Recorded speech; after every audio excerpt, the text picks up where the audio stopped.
And we are live. Good afternoon, everyone. It's that time of the day again. It's the time to hang with Harley, and Harley Schleimer is an individual who needs no introduction. He is the voice of reason in the sea of chaos.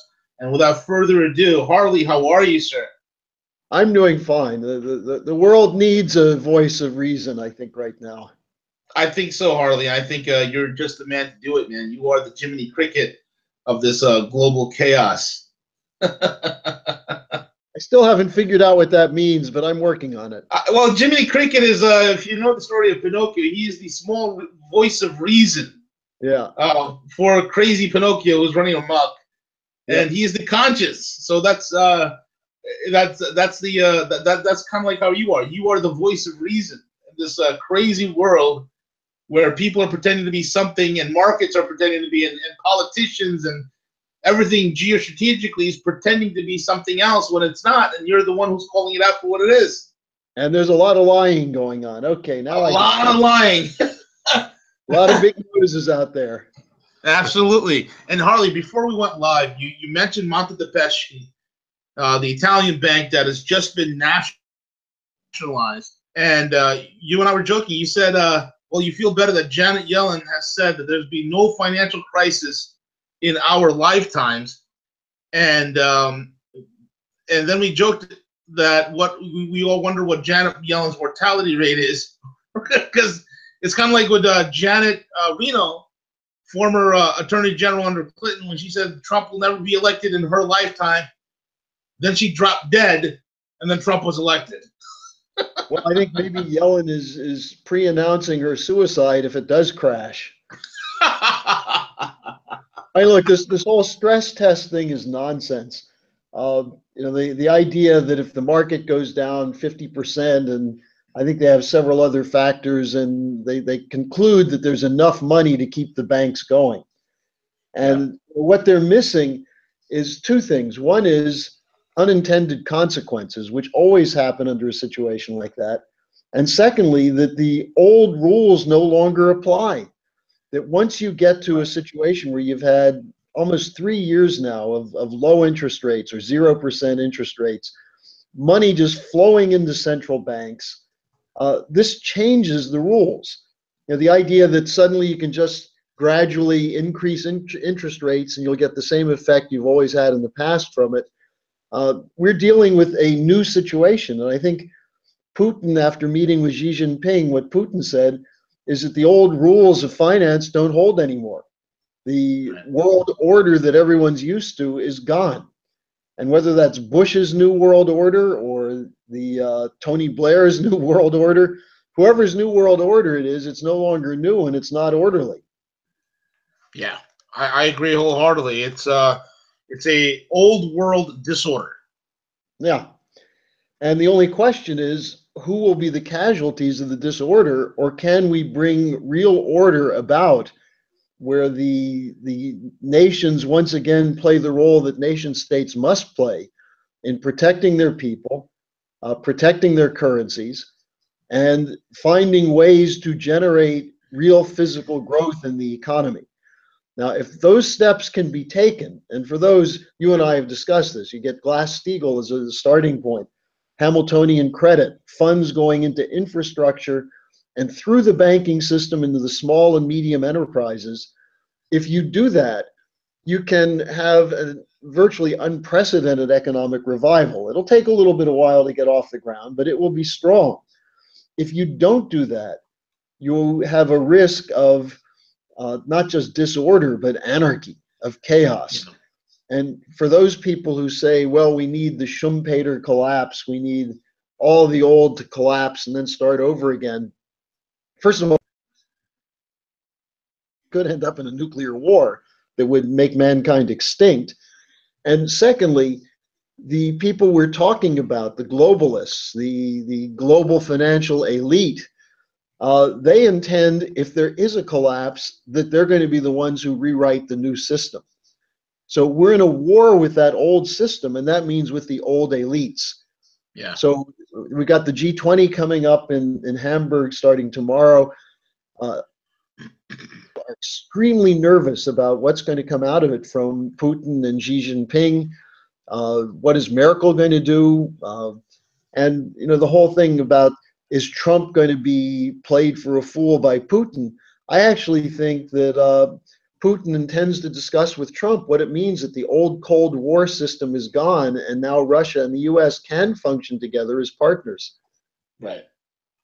Absolutely, because I mean, naturally, the Russians and Americans it's a perfect fit for allies. And if you notice how the establishment, how the cabal plays off nation against nation, the reason why they keep Americans separate from Russians, the reason why they keep Germans separate from Russians, we're a perfect fit. Those three countries just harmoniously work together, and it's to our detriment that we're apart. And it's by intent. It's the same intent that broke up the potential for a French-German-Russian alliance before World War One. France was brought down, then Russia was brought down with the Russo-Japanese War, which, by the way, was funded entirely by the British Empire. And then the Brits played a role in the 1905 revolution against the Russians. So by 1907, a reeling France and a reeling Russia signed up for the Triple Entente with Britain against Germany. And that defined the whole 20th century as a century of great power wars being largely orchestrated by the British Empire.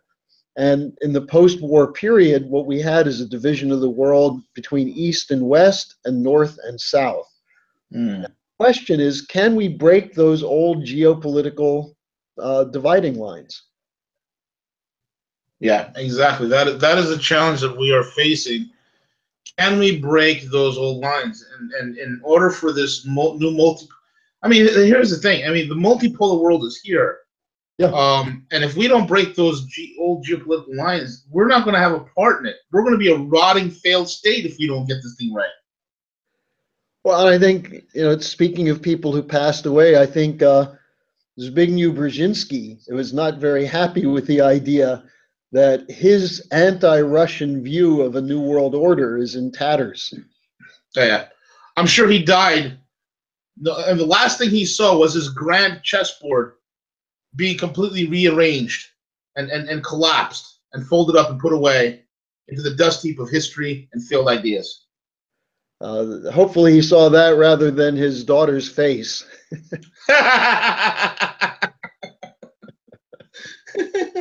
I think, look, the important thing is we don't know what Trump is going to do in these meetings. I think Tillerson sent out a signal today for calm. Tillerson said, look, we're looking forward to this meeting with Putin. We want to hear what he has to say. We have some things we're putting on the agenda, and it's good that we're talking. Yeah. And of course, earlier this week, Xi Jinping was in Moscow, and the Chinese and the Russians signed a whole slew of agreements. I think there's something like 40 agreements in all. But the most important thing was the atmospherics, the two of them saying that our relations have never been better. And you add to that Trump's meeting with Prime Minister Modi last week, where Trump and Modi seemed to hit it off pretty well. You have side meetings going on like crazy in Hamburg, and no one even knows what's going to happen. I was planning on going there, and I was warned by the police that the city is going to be in a total state of chaos between the German police and the leftists, black bloc types in Germany. Who knows what's going to come out of the meeting? But I think the important thing is if Trump does get to meet again with Xi Jinping and then have his first meeting with Putin, we'll see all kinds of nonsense in the US media about it. But this is the potential to put the world on a completely new track. And this means an anti-terror track. It means an anti-funny money track, because we know Putin and Xi aren't big adherents or supporters of central banks creating funny money. Neither is Trump. I mean, this is something that's very important they have in common. Yeah.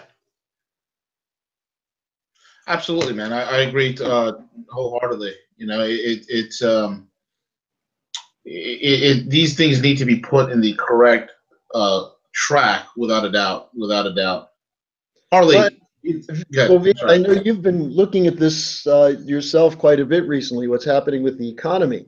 And, with all the happy talk from Yellen about no problems in our lifetime, there are some really worrying signs for people who take things seriously. The credit card debt, the auto sector is now starting to cut back.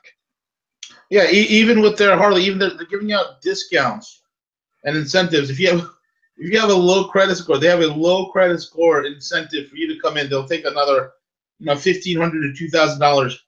And when you calculate this, Harley, there are brand new vehicles. I mean, case in point, a $50,000 Dodge Ram pickup. They're giving away, $15,000 in incentives. In other words, knocking $15,000 off the MSRP of a vehicle, and they still can't get it to move. I drive around here in New York, and especially in the New Jersey area, where I buy all my cars from New Jersey. It's just the prices are great and very aggressive. You're seeing nothing but overstock lots opening up left and right. They're not moving cars. I'm seeing cars like I just saw a brand new Corvette Z06, 2017 model. This is a $100,000 Big Daddy Corvette, 650 horsepower. It's selling for $70,000, 30 grand off of MSRP, and they can't get it to move. Well, this is the problem of having a consumer economy when consumers are broke. Yep. They're suddenly beginning to realize that this might be a problem with their planning. Yeah, absolutely. I think Absolutely. we're also seeing the slowdown in housing. We're seeing, they say, well, the economy looks strong. The banks passed the stress test. Of course, wages haven't gone up. The labor participation rate is still at historic lows. So when you put it all together, what you have is a bunch of people talking the talk while the speculative swindle continues. And the stock market continues at very high levels. I think it was Stanley Fischer, who's no great economist or decent person, but the vice chair of the Fed, who said what we're seeing is a growth of risk appetites. And he said, sometimes people think that's good, but this time I don't think it's so good. It means that people have to get more and more risky investments in order to make money. Yeah. Absolutely, man. Yeah, absolutely. It's the risk has gone outrageous. The market exuberance is outrageous. No one has any sense of anything. I think it was today I reported on that Bank of America has finally come out and admitted, Harley, something that we've been saying and preaching about for years, that ETFs have completely, and derivatives as well, have completely made any sort of stock valuation disjointed. No one knows the value of anything anymore. It's a complete hullabaloo as to what the actual value of any of these assets that are being traded. And he and even whoever even owns it, Harley, at this point, no one even knows. Yeah. Well, yeah. How do you evaluate something that has nothing of underlying value underwriting it? That's been the problem with derivatives from the beginning. They initially were touted as a risk management tool, and then when those became too hard to figure out, they started developing credit default swaps so you could get insurance in case your derivatives blew out. And then you got secondary markets and credit default swaps. And next thing you know, they passed the Volcker rule to supposedly put some kind of floor under this, to take it into a clearinghouse where someone will know what it represents. And now they admit it's more opaque than ever. And here you have these bankers who lecture countries around the world about the need for transparency, when there's nothing less transparent than the derivative market. Correct. And I think this is why one of the points that Lyndon LaRouche keeps making about why Glass-Steagall is so important. If you look what Franklin Roosevelt did with Glass-Steagall, they included something because people were saying, well, what are you going to do with all these non-performing loans on the books of the banks? And FDR said, well, you're going to have a few years to work them out. If you can get something for them, fine. If not, you eat the loss. Yeah. Now, you have bankers trying to unload or unwind their derivatives portfolio. They're going to find what Lehman Brothers found, which is that there was nothing underneath the leverage. And so the Yeah. prices of these things are nowhere near the face value that they've been keeping them at and trading them at. The question is whether they can get anything for it, a penny or a nickel on the dollar. And so Yeah. this is a good thing. You want to have an orderly devaluation of these worthless assets Yeah. and not a taxpayer bailout of them. Yep. I agree with you wholeheartedly. And the funny thing is, it's like the American people do not have the stomach for another bailout. And I think the No, politicians know that.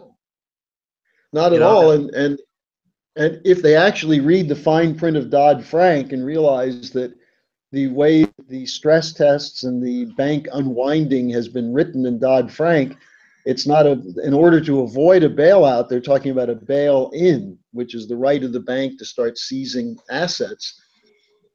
That's not something people have a stomach for either. But the correct. reality is that even if they go with a bail-in, this is what was exposed in the Banco Popular case in Spain and the Venetian banks in Italy and now Monte dei Paschi or Paschi. What they've discovered is that there's not enough money left in these banks to have a bail-in work.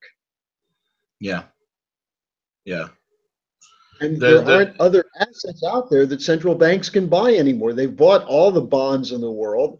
They have all the sovereign debt in the world. They have corporate debt. They have junk debt. What are they going to buy next? Viva that Anonymous bonds. that's the 200 trillion. That's the 1.5 quadrillion derivative question right there, Harley. Yeah, What will they buy next? Equities. yeah. That's what they're going to do. Just like what Well, the Bank of Japan is doing. yeah. And all that does is create a bubble that's going to pop. Exactly. That's why we're going to see a run up. Dow 30,000, Dow 40,000, Dow 50,000 is not out of the spectrum. It really isn't. They have to put that money somewhere. They got to hide that inflation. They got to put it somewhere, and they got to put those bonds somewhere as well. So they I mean, look what the Fed's going to be doing. I mean, $4.5 trillion on their balance sheet, and everybody's thinking how they're going to unwind it. Yeah. This equities. That's exactly, and that model. And people looked at the Bank of Japan. Right now, the Bank of Japan owns over 60% of the Tokyo Stock Exchange stocks. It's Yeah. insanity. They're the Yeah. biggest shareholder there. And what do? Well, they were just following the BIS guidelines because that's what the BIS guidelines say. Go ahead Yeah. and do something crazy like this. It's literally they're throwing everything in the kitchen sink at this problem, trying to keep the charade going as long as possible. It's unbelievable. Well, and the good news on this is that there is an alternative system coming into being. Yep. And the potential now of the new Silk Road becoming the world land bridge is what's driving the establishment to risk World War III, whether it's provocations around North Korea, whether it's a U.S.-Russia confrontation. You never know. Maybe Trump will think he can body slam Putin or something. And Putin is a judo expert. Well, that's maybe he's a black belt. What they can do is they can do a joint mem of that sort, and the two of them take on the New York Times or something. Anyway, look, the news will be out in the next couple of days. You probably won't be able to believe anything you hear from the official stories from Hamburg, the G20 summit. But I'll be with you next week, so whatever we get, and I'm sure we'll get much better reporting than you'll get from the mainstream media. So we'll be able to review that next week. Yeah, absolutely. Should be quite interesting. I attended a conference today in Berlin, which was a very large conference. It had the European Investment Bank was there, the German government, the Africa Verein, the German businesses doing business in Africa. And for the first time, largely because of intervention, they started talking about maybe Germany should be involved in a three-way operation with Germany, with China rather, China, Germany, and African countries in development investments, as opposed to the nonsense they've been talking about of the Germans going in and lecturing the Africans on transparency and then giving them almost no money. The Africans are basically saying, we don't want your lectures on transparency, on corruption. We don't want that. We want you to come in as partners. And the Chinese are doing that. The Indians are doing that. The Japanese are doing that. And Africa is a loaded continent when it comes to raw materials and Yes, it is. potential. Right. And the Europeans are suddenly discovering that they're being outflanked there. Absolutely. Well, it's like, you have the Chinese, you have, the Russians and the Indians are creating bilateral trade agreements that are mutually beneficial. They're creating all sorts of trade zones, AIB, the New Silk Road. I mean, all these different dollar alternatives. And the only thing the U.S. has created in Africa is AFRICOM. Again, another military interventionist thing. Well, and that's what's creating the refugee crisis. The U.S. going in to fight terrorism is driving Africans into Italy. Yep, exactly. Record numbers. It's lovely to say the least, my man. It's lovely to say the least. Well, there is a potential for order, but it's going to require. I keep preaching this, but I think the American people have to get back on the stage of history and not sit around watching this three-ring circus from CNN and Washington Post. We've got to make it clear that if the president will move decisively to break the power of Wall Street and to go with this Russia-China alliance, and in doing so, bringing Europe in, because Europe will come in. There's all their big talk. They'll come back in if the United States pulls something together with Russia. So it's going to require an American popular uprising against the complete insanity of the Congress right now. Democrats going for the 25th Amendment to declare Trump insane. Republicans acting truly insane by saying we need more deregulation of banking. So I think we've got to have an American popular voice that's heard out there. Yeah. I agree wholeheartedly, man. We need an American system. Yeah. We need that. Yep. I agree wholeheartedly. And it's worked in the past. And for people who are looking for more information on what we mean when we talk about the American system, on LaRouchePAC.com, we have a whole couple of pages on the Hamiltonian credit policy, on how the United States was built, not with so-called private sector money, but with the government sector making sure that private finance did not control the game, and that money therefore was available in the form of treasury bonds when people needed it to innovate, to carry out technological change, to build canals and bridges and roads and ports. That's how our nation was built, and it was non-inflationary, and we paid off the Revolutionary War debt doing it. And that's why Alexander Hamilton should be revered instead of treated as the author of big government or a monarchist or the kind of nonsense you get in the history books. Yeah, exactly. Harley, we got about 3 minutes left. Why don't you detail for us how your number one, your closing comments, as well as how people could follow your work, as well as the LaRouche PAC. Well, the best thing is go to LaRouche PAC. We have every day we put up new material, new news stories, commentary, videos. We're getting quite a bit now from Mrs. LaRouche, who, by the way, there was just an article in Xinhua, the Chinese press, on what to expect from the G20 summit. And one of the three people they quoted was Mrs. LaRouche, who they said is a European expert and the founder of the Schiller Institute. So if you go to our site, you're getting material that's not winnowed out by the idiots and traders and crooks of the mainstream media. So LaRouchePAC.com, and if people want to be in touch with me, they can always send me an email. You can send that to harleysch@gmail.com. And one of these days I'll have my Facebook page up and running, but for the time being, I do answer emails, and if you have some questions or want to see some of the things I'm writing, just send me an email, harleysch@gmail.com. Perfect. Harley Schlanger, the man, the myth, the legend. Thank you so much, sir, for joining with us today, this afternoon, and sharing your insightful, very insightful, full of real gravitas with us, man. Thank you so much. All And right. folks, See you thank next you. week. Definitely. Thank you all for listening in, folks. And Harley will be back next week, same time, same channel. Have a great day and enjoy your weekends. Take it away, CJ.